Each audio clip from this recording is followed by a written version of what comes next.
at Barrister for even allowing these people to use him as an scapegoat.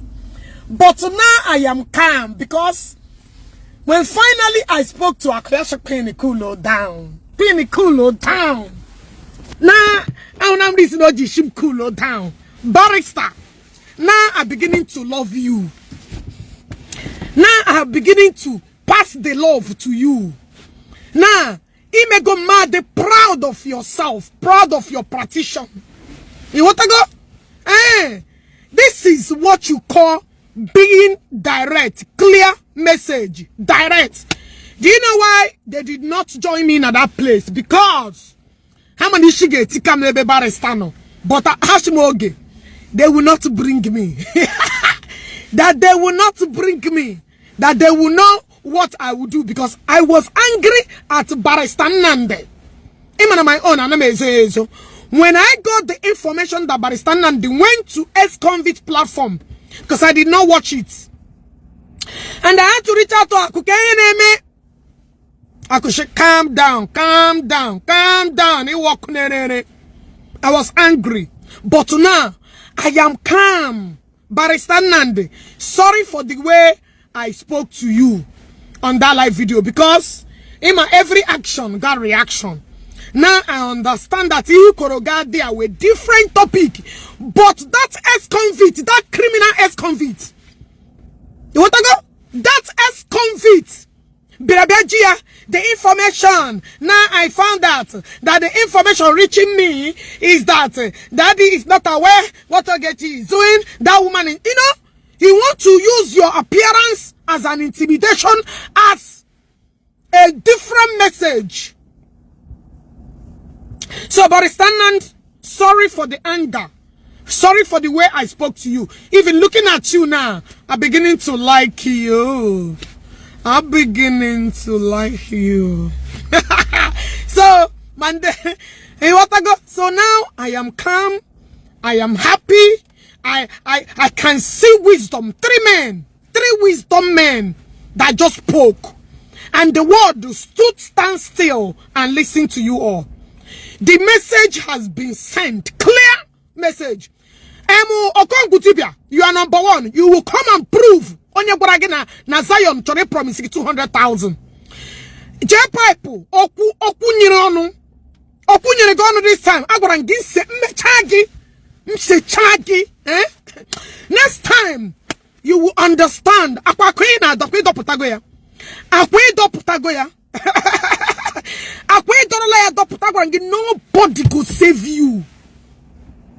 A question and 1 million. A question and in a payroll.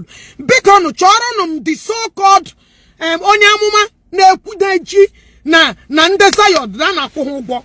Anything in my Donyamuma. This is my first time of listening, hearing it. We're telling that bloody Onyamuma who put that woman who do that thing. I want to know who that woman is.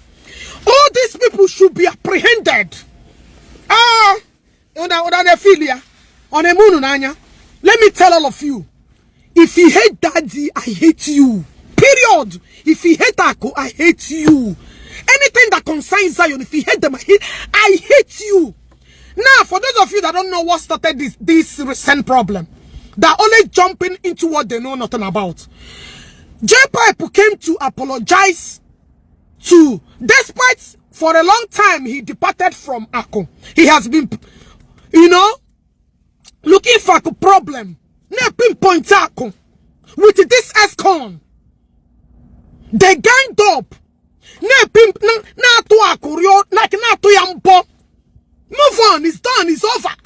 Emeya Patashi, onya kotoronte, onya kuri here na Zion, and we pull so this amusus. Never look for this year. Ema boya audio billionaire. Ema boya fake billionaire, audio billionaire. And we pull so hey Jpac this young man oku. And I shall come and I saw pedalako inside. Now what got me so pissed off for this Jpac, this weird belly face, went and ganged up with all these fake content creators in the Southeast. Now he wants to apologize to Obodoless man. Came out and said that na you suruya. One video many na hotel na China. Shina that na any plan nde Zion plan with a poison. Na igbara ke with a poison so called name so mention. Shit, excuse you. When and how? When did this happen? When no Jpac I have warned this motherfucker, stay away from Zion. If you're tired, move on. Every day in the 100 days, but after 100 days, go under the wicked. In case Sheba, ex-convict Sheba, these people keep tormenting people with him. Every now and then, Zion Zion move on, Una. Go away. And when I'm 20 more minutes, I understand. Every time you keep carrying false rumor, fake. If you're no longer into Zion, move away. Stay clear from Zion. This is not a bit of night for chia poison or bodoles na keza here. Upon your lost bleaching son. But I'm just share when and how. When did this happen? On when you are the one that was bringing information without nobody asking you. You are the one telling us how to deal with Onyobo and delete page, yeah? With the facts, evidence. When did all this thing happen? Why are you guys trying to paint a young man just as Zion never paid us. The idiot to see came out. Get convinced here, all these people. Okongwu Jpac reporter. Na Zion na akutu 200,000. Omene na madu. Omene na more. Because like I normally tell you guys, anything that you're defending and depend on money, it will fade away. You will fade away at no time, apple. But you always show biggie. Anything that's in me from the depth of your heart, you will never go wrong. Because you're doing it because you love to do this. Jpac aputa na ino na payroll na kwa nyubo. Jpac aputa because what you need people. I don't even know why you guys are giving them for them to apologize, come and explain. Arrest all of them! Carry them! That would demon! Jpac came asking for 10 million with the Zion. That was what started problem. He left every day. I could do this. I could do that. I could do this. It's no longer working. Move on. Yeah, but 100 days. 100 days. 100 days. 100 days. Zion. 100 days. Zion. This is where the problem started. Hey, Bito. Ebony lost son, Bito. Ebony lost son. Actually, we noticed that this woman. Okay. All right. Get the fuck out. All right. Sheba, this place is not meant for you. You want to go? Why are you lying? I should come back to Nigeria. No, they come. No, they ask me because I'm not coming. I've cancelled my tickets. If there is even a ticket.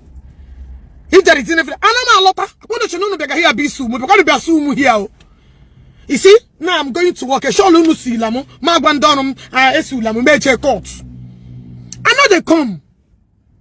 I know they come. I know they come. I will move that when in Chicago. Make you know they tell me, I know they come. You want to go?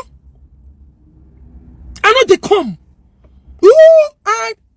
And I will move that when I'm not coming. Actually, I'm coming.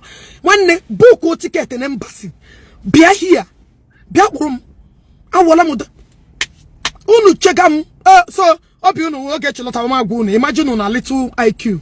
I'm coming, come and wait for me. Me that know that when thousands and thousands of enemy. People that now block route there. I am now some of the Zion people on a comment section now fighting. I just they look now. Any them put this space, eh? Any day who put this space, that will penetrate you. I want their problem. You don't understand? Bepanyagi. Ezuka the whole rugged the kamshirede. Ezuka is no I'm too blunt and rugged. And my judgment is too rugged. They know they like me. I'm too painful. Ezuka na go the more matured, ne penti blue, ne penti. I'm not a smooth rider. I'm too rugged to ride on. Kezu gonna more diplomatic, educative, my education, my street, Jimmy, I'm too bloody. What to go? So I want their main pain. What to go?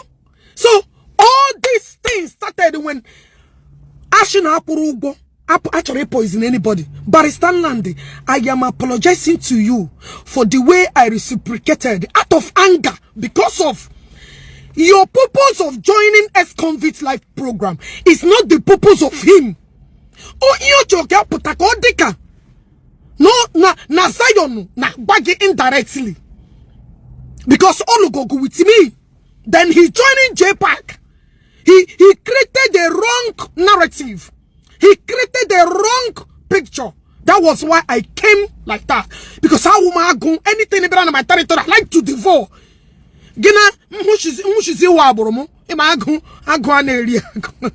Like this in my back, and that is why, like I normally say, I'm easily to apologize when I'm wrong. What I go? So I render my apology the way I spoke to you. So my brother, please, now today you what I go? Now I understand that in a really they are enemies. Your purpose of coming to that live program is not ex-convict's intention of conducting that program or bringing you to that program. Or ambition, or ulterior motive for bringing you at that place. Trust me. In my house, we are ex-convict in a program. Hey, to clear the public, that woman, if I just say because we don't know nothing about her, Zion is not aware because of again after you appearing, you create the illusion that this woman is not wanted. They brought out old video of Mbaka. Zion shouldn't have gotten involved in this. This is a personal vendetta that I had with these monsters. You want to go? They started bringing old video just to men again. Hey, Sheba Heba Haga home.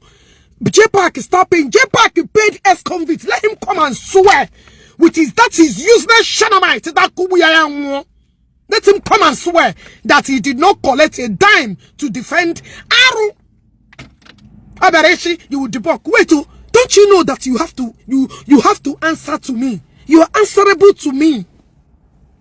You are fucking answerable to me, ex-convicts. Anything in Puta, you guys have to come and debunk. You guys are answerable to me. When I'm done with you two, you guys will understand that you guys will not touch that area. But you guys refuse. No Zion, no Zion, no Bukobi, no Aku problem. If you hate Bukobi, you don't hate that, you don't hate Aku. It's just the fact of it.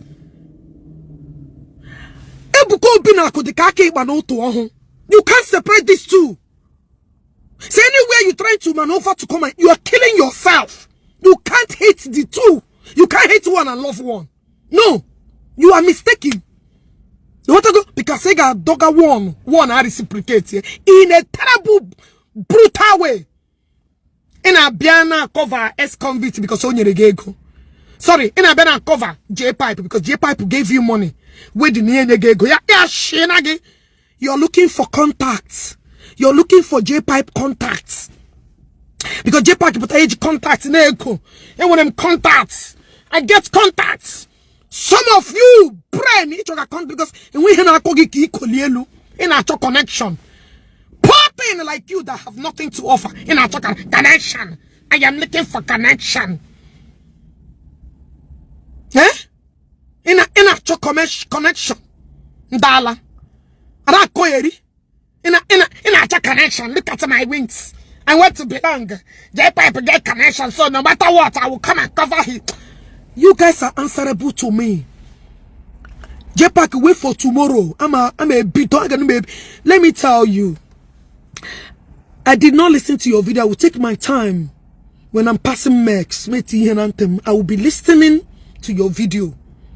You want to go on my brother? You get me chaga buto na Facebook. You get me chaga bute. I don't know his one. Oto, you know me like this. Yana putaga na ho. Na saga mukega bacha saga. Cheranum she say you will not apologize to me. Point of correction. I never asked you for apology. I said you will apologize to my dad. I said not to me. In my apology, you will apologize to my dad you humiliated on social media. Eba he shriga bupute iga gwam the place iga bupute. That place iga bupute iga kuya. In the when my father, according to Degrego, when my father is alive, I did not take care of him or basarage or wunage. All that person I did not take care of is the thing that possessed me to torment you, to destroy you. Oh yeah, the spirit in me now. Can't you see that what I'm doing is not ordinary? Oh, you think it's ordinary?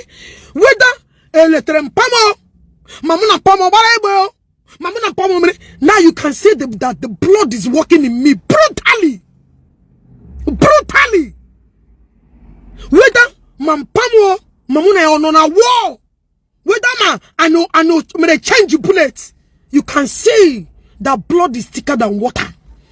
You should not get involved. What are you? I will give up what I'm no Buddha. I will give one many me today. You want to go? So whether man I'm in good time or man I'm in scatter mood or man I'm in peace, you have no fucking right to come out and put your mouth where your mouth is not supposed to go.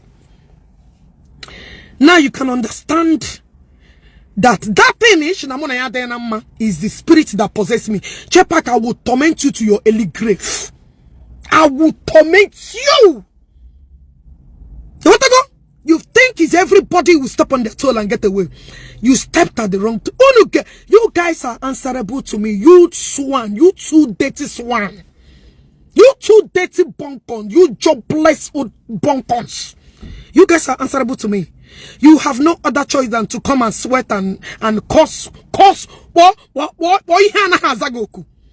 You are just playing. You are fucking playing. You want to go? I got my